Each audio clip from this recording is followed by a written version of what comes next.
All right, for this one, we're going to turn the clock back, way back to a single month that tells you so much about a nation in the middle of a massive identity crisis. Britain, February 1976.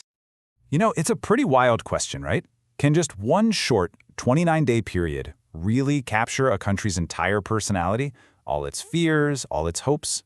Well, we think February 1976 gets incredibly close. Because the story that just leaps out at you from this moment in time is this deep, powerful contradiction.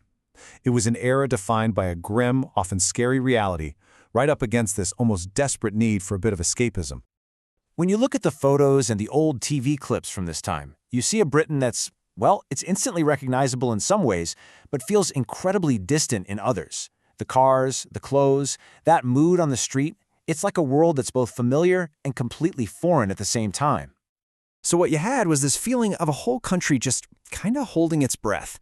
Britain was stuck in this massive tug of war, pulled between the sheer weight of all its problems and this deep, deep desire to find any little moment of joy.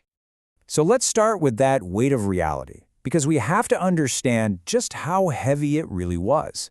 I mean, the daily news was just this constant drumbeat of political chaos, economic crisis, and a simmering threat of violence that was always there.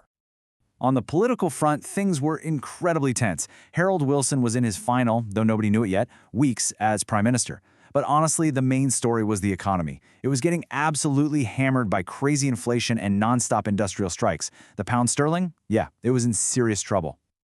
But you know, as bad as all that was, the darkest shadow hanging over everything wasn't just economic.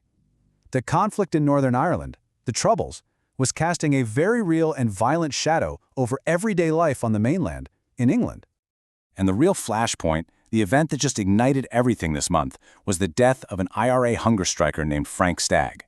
His death in prison set off this brutal, immediate wave of retaliatory attacks, bringing the conflict right to the streets of English cities and towns. And look, this wasn't some far-off, abstract threat. This was a very real, everyday kind of fear. Bombs and incendiary devices were being planted in places people used every single day. Train stations, shops, you name it. It was a genuinely frightening and volatile time to be alive.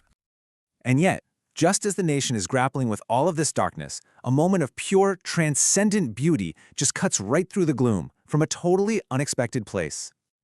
We're at the 1976 Winter Olympics in Innsbruck, Austria. A British figure skater, John Curry, takes to the ice. And in just a few short minutes, he gave the entire country a reason to feel proud, a reason to cheer. See, Curry wasn't just an athlete, he was a true artist. He brought a kind of style and elegance to men's figure skating that was completely revolutionary. It absolutely mesmerized the judges, and frankly, the whole world. And the result of all that?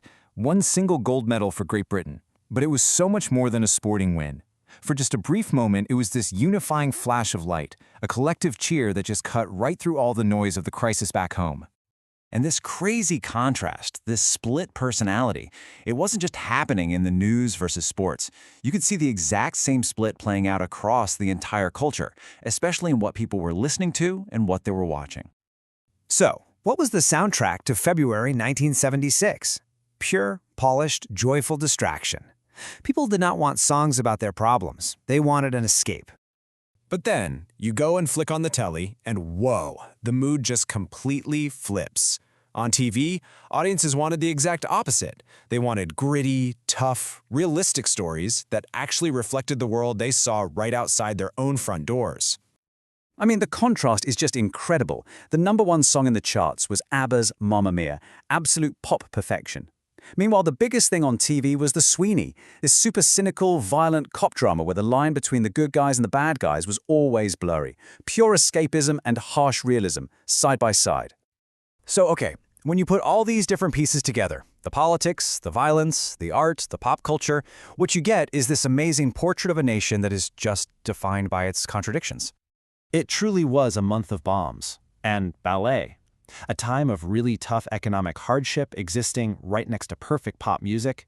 It was a period of daily fear, punctuated by these amazing moments of artistic triumph.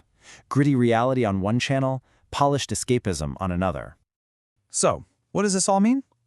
I think the big takeaway from this one short month is this really powerful idea about resilience. It shows that even in the toughest of times, a society can stare despair right in the face and still find a way to create and celebrate these moments of real joy and beauty.